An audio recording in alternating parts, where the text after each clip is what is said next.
welcome to this 6th edition of Retro MasterMindless, the retro game quiz show that brings equal amounts of joy and misery. Well, more misery than joy, actually, to be fair. But anyway, I am your host, Magnus Novabugson. This is Retro MasterMindless, and it's the international edition, a very special international edition with two very special international guests, two fierce retro fans residing outside of England, ready to make their mark on the leaderboard and try not to embarrass themselves too much, which I fear with one of them may be a problem. But we'll kick off straight away with my first contestant. He's a man with one of the most unpronounceable names on YouTube, and I think he may be a secret relation to Optimus. He is across the channel in the Netherlands. Hello, Lactobacillius Prime. Hallo. Dit is wel in het Nederlands, toch? I have no idea what you just said, I'm afraid. A little bit of German is possibly as far as Magnus goes. I know my name is Swedish, but I'm just not. Yeah. Okay. I'll try English then. Yes, I think we should stick with English. The questions will come through easier like that. Okay. How are you, sir? How is Mark? I'm fine. I've been I've been fine. I'm great. You've been fine. So are you fine now? So you've been fine earlier on. Are you fine now? I hope so. Well, I was fine a couple of minutes ago, but we'll see. Are you feeling the pressure already? I'm feeling the pressure. Yeah. You're feeling the pressure already. Well, I've got good news for you, because today you'll be competing against my next contestant, who also lives across the water, the Severn Estuary, that is. He is the one and only Evohaler. Hello.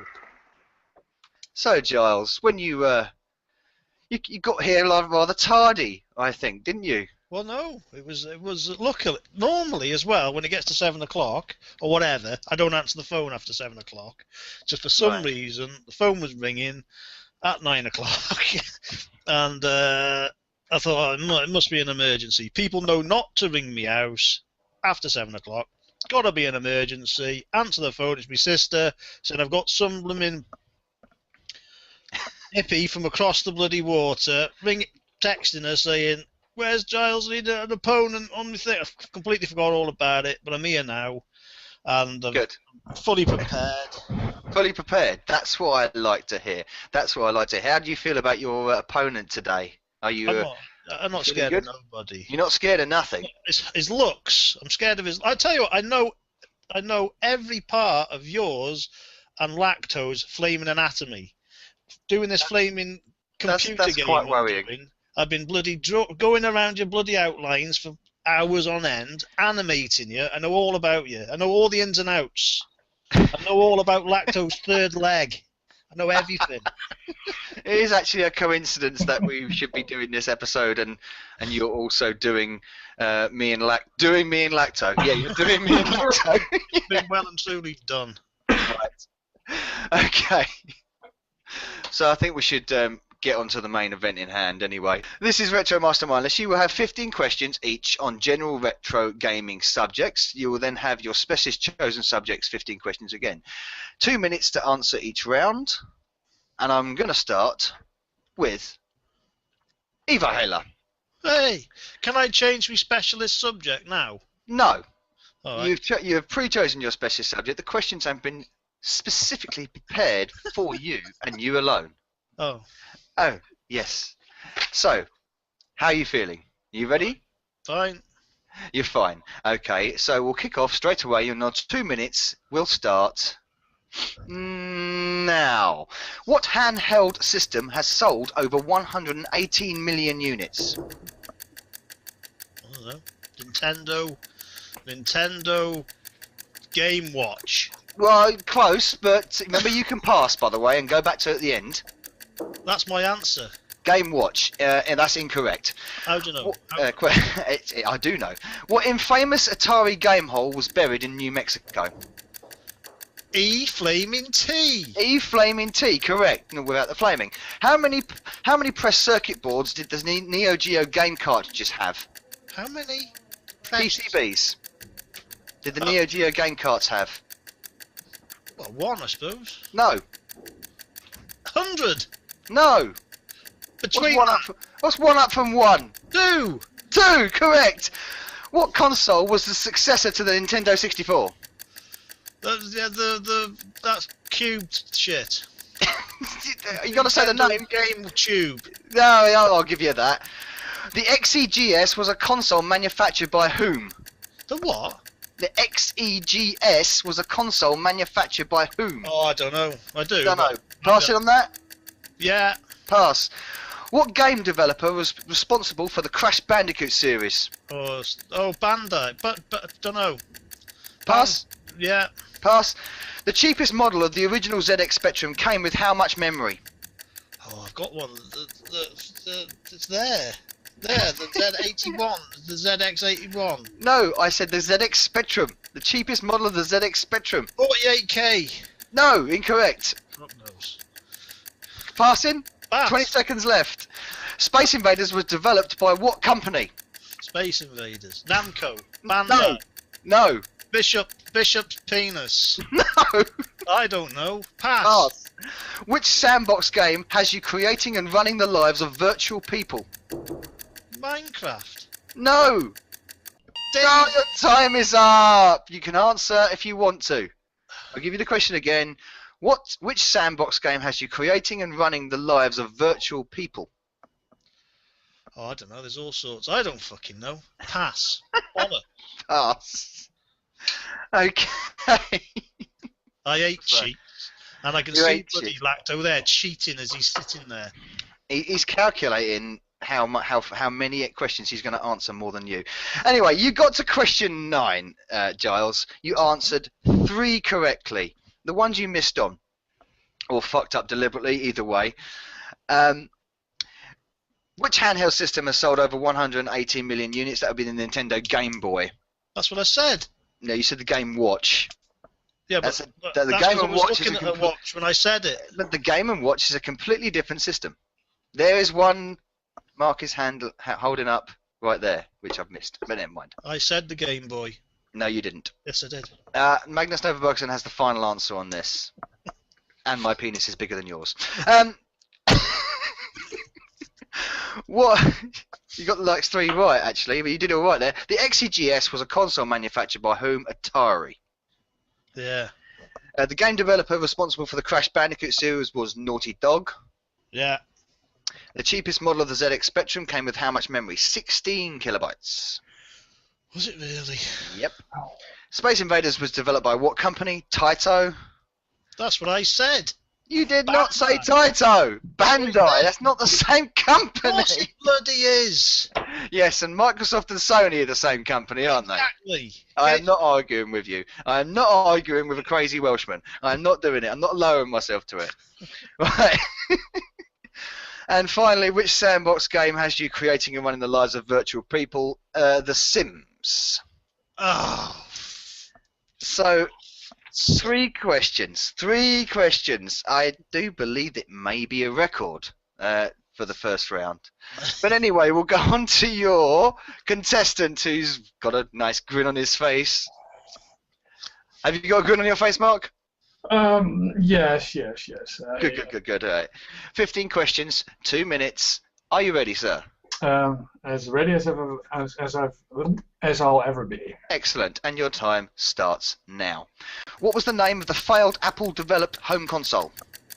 Pippin, correct. Pilot Wings was a game exclusive for what system? The Super Nintendo. Super Nintendo, correct. The pirate-themed point-and-click game was which pirate-themed point-and-click game became famous on the Amiga? Excuse me. I know that. I played it, and I can't come up with the title. You can come back to it and pass. Yes, pass. Pass. Game Magazine Superplay and Total focused on what console brand? Pass. Pass. What are the 2 buttons on the Wii Nunchuck labelled as? A, B? No. 1, 2? No, Z and... Z and something. C. C, correct. How many Nintendo 64s were shipped in Japan in total? 1.5. In million, you can go to the 0.5. No, I think 20 million or something. No. 15. Pass. Pass. Pass. Which GTA installment saw the franchise go 3D third person? That was the third, I guess. It was the third, GTA 3.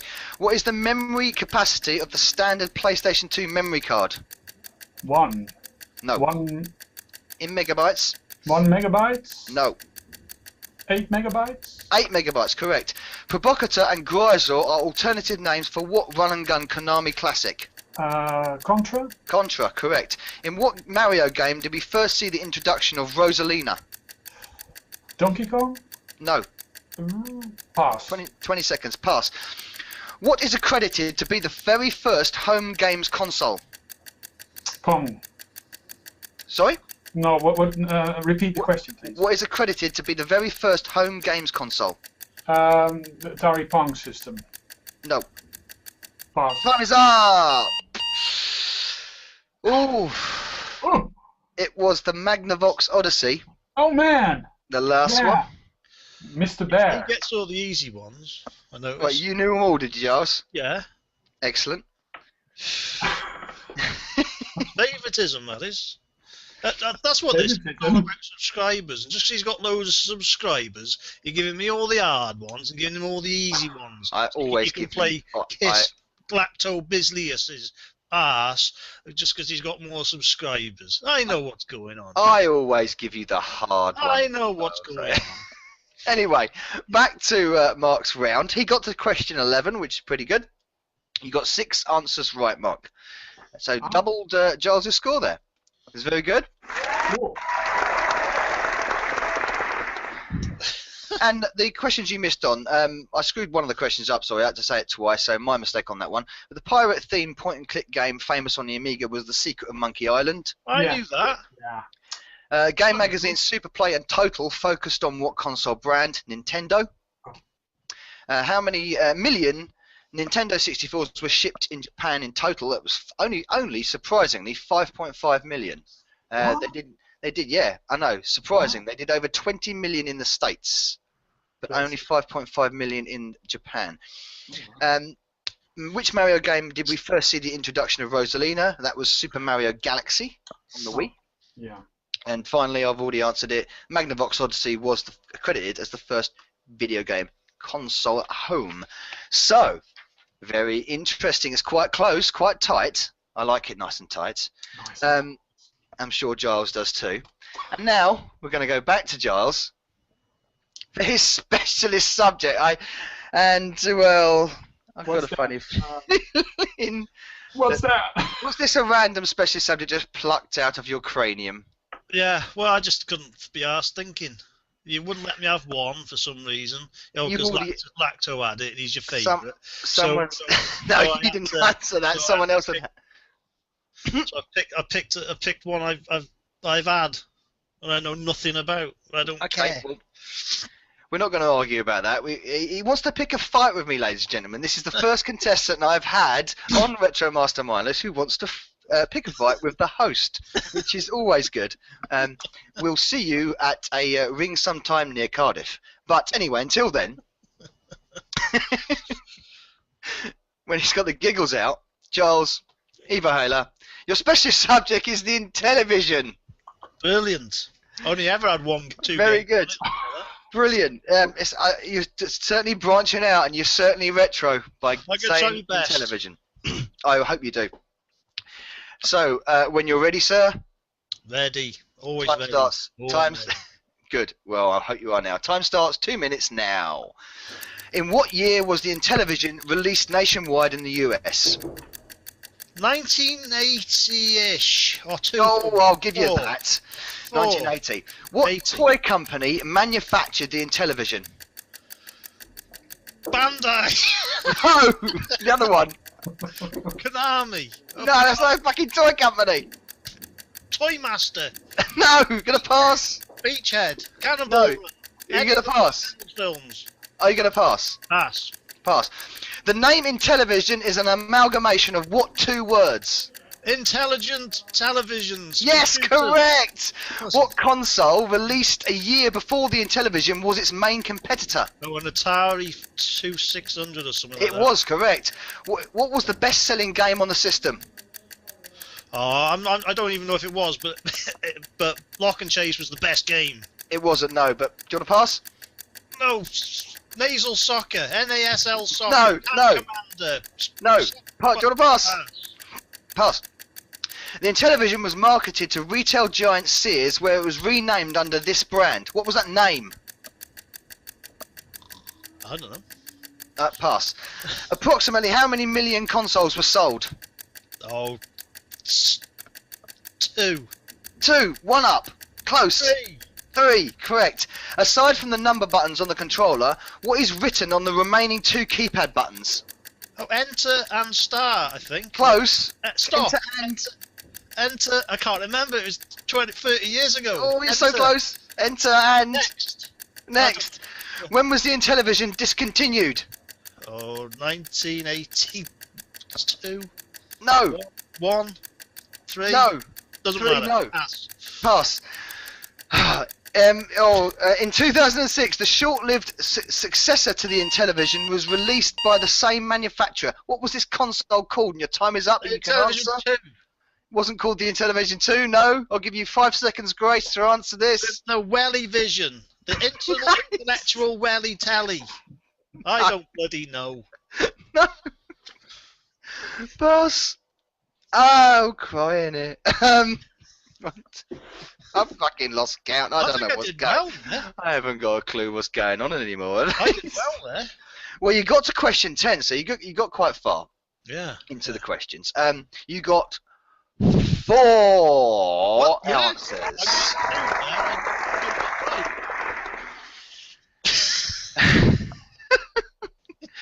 Well, without even calculating a score, I know that puts you bottom of the league table, but you knew that was going to happen anyway. But we'll come to that at the end. The questions you missed. Question 2. What toy company manufactured the Intellivision? That was the Mattel. That's what I said. You didn't say Mattel. I didn't say that. Bandai. That's the same thing. We'll go back and on the replay if you want and have a stewards, but we'll have to do that after everything's finished and done and dusted. Okay. You pain in the arse. What was the best-selling game on the system? Major League Baseball. Ah, it's rubbish. American. The Intellivision was marketed to retail giant Sears and was renamed under this brand. What was that name? Super Video Arcade. Aside from you got so close to getting this next one. Aside from the number buttons on the controller, what is written on the 2 remaining keypad buttons? You got Enter. The other one is Clear. Ah, that was it. Very close. Very close. The Intellivision was discontinued in 1984. She should have kept going. You nearly said it. I know. You said 2. You said 3. But anyway, and the short-lived successor to the television, which was into the Intellivision, which was released in 2006, was called the Hyperscan. That's what I said. Of course you did. Of course you did.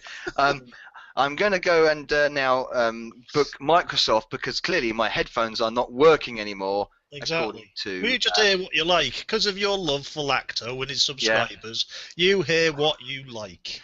Okay. If you want to believe that... Oh, and I subscribed to another... I found another channel of Mark's the other day. Yeah. Another channel. I subscribed to that. Mark's daily hedgehog juggling channel. Have you watched it? He's there for hours juggling hedgehogs. Brilliant. Okay. If you claim that I love all Mark's subscribers, then ipso facto, I must love you. No. No. Anyway, this is interesting. Very interesting. Actually, it's not interesting. It's actually going to be a trouncing. We go on to Mark's specialist subject, but I know he wants to put in a good show in here. Now, Mark really wants to get onto the... You want to get high on the table, don't you, mate? I'm rooting for you. I am rooting for you, Mark, because you're my favourite. Mark's specialist subject, Lactobacillius Prime's specialist subject, is the Commodore 64. That's what I wanted. It's the second best 8-bit computer out there. No, you're mistaken. I'm always going to say that. You know it. Yeah. Anyway, but I do wish that Amstrad had the SID chip. Anyway, let's... I'm going to bleed give away questions if I start saying stuff like that, so we better press on. Specialist subject on the C64. Lacto. Are you ready? Yes. 2 minutes starts now. What colour are the function keys on the C64? Bit grayish, brown grayish. Brown, I'll give you that. Sometimes known as the CBM64, what does CBM stand for? Commodore Business Machines. Correct. In what year was the C64 released? 1981? No. 2? 2, correct. What was the direct predecessor to the C64? The direct predecessor. That's the one before it, right? Yep, that's right. So, VIC-20. The VIC-20, correct. The MOS SID chip was responsible for the audio in the system, but what does SID stand for? Sound Interface Device. Correct. How many colours can the C64 display at once? 16. 16, correct. Apart from Atari's 8-bit family of computers, what other major system was a rival to the C64 in the US? The Apple II. The Apple II, correct. Name 2 of the 3 main competitors to the C64 in Europe. ZX Spectrum. Yes, that's the one. And then CPC, Amstrad CPC. Yes, that's correct. So, The C64 was adapted to be a colour portable computer in 1984. What was this version called? SX64. Very correct. Name the console version of the C64 released in Europe. G64? GS64? GS, correct. How many joystick sockets are built into the C64? 2. 2, correct. In what year did Commodore file for bankruptcy? Oh my god. 20 seconds. Pass. Pass. What was the price of the C64 at launch in the US? $499? Oh no. 10 seconds. Ah! Ah! You want to pass? Pass! Pass, quick. Time's about to run out, but I'll give you the last question. There is some, excuse me, the time is run out, but I will still ask this question because I started it and then coughed up my guts. There is some ambiguity on the amount of C64 sold, but what is the higher end of this estimated figure? I think it's an enormous amount. Right, yes. 20 or something? Close. Give you 5 seconds grace. 25 million? Can't give it to you, I'm sorry. It's 17 million. It ranges between 9 million and 17 million. How the hell it's so different, I have no clue. Me neither. But wow. Lacto, you did very well. 1, 2, 3, 4, 5, 6, 7, 8, 9, 10, 11. 11 questions, right. Very good showing. A very good showing on your specialist subject. You got to question 14. Just missed out the last question there. The questions you passed on were not many. The only ones you did were what year did Commodore file for bankruptcy? That was in 1994. Wow. And the price of the Commodore 64 at launch in the US was $595, but I would have given you if you'd said 600. Oh. So yeah. Well. Close call. Close call. The good news is, after all this absolute balmy shenanigans, you asked me to come on. we're going to have, it looks like if things are going to stay like this, we're going to have 3 people in subjects for a playoff position for the semis, because Lacto, you got 17 answers. That puts you joint with Harry Yak and Dan Central in the table. So, great. yeah, you are in the top 5. So excellent showing there, absolutely superb. Giles, yeah, valiant effort. Man. Yeah, valiant effort, but ultimately crap. Relegation. I'm sorry, relegation is staring you in the face. Cannon fodder, indeed, and this is the reason why. Anyway, I won't say that. It's about to say something which some people may have taken offence. You two wouldn't have, but maybe viewers might have. So, Novabugson. Sorry. It's easily done. You do it a lot, don't you? Oh yeah. Yes. Novabugson knows when to shut his mouth. Well, sort of. Anyway, fantastic addition there, everyone, from my brilliant 2 contestants, Evohaler. Thank you very much. Enjoyed that. Brilliant. It was good. I'm glad that you remembered. The laughs are worth it. And of course, today's undisputed winner is Lactobacillius Prime. Congratulations, guys. Another fantastic episode, and I hope everyone watching enjoyed this. Commiserations to our loser, and congratulations to our winner. I have been Magnus Novabugson, and I will hope to see you on the next nail-biting edition of Retro MasterMindless. Thank you, everyone, and goodbye. Bye.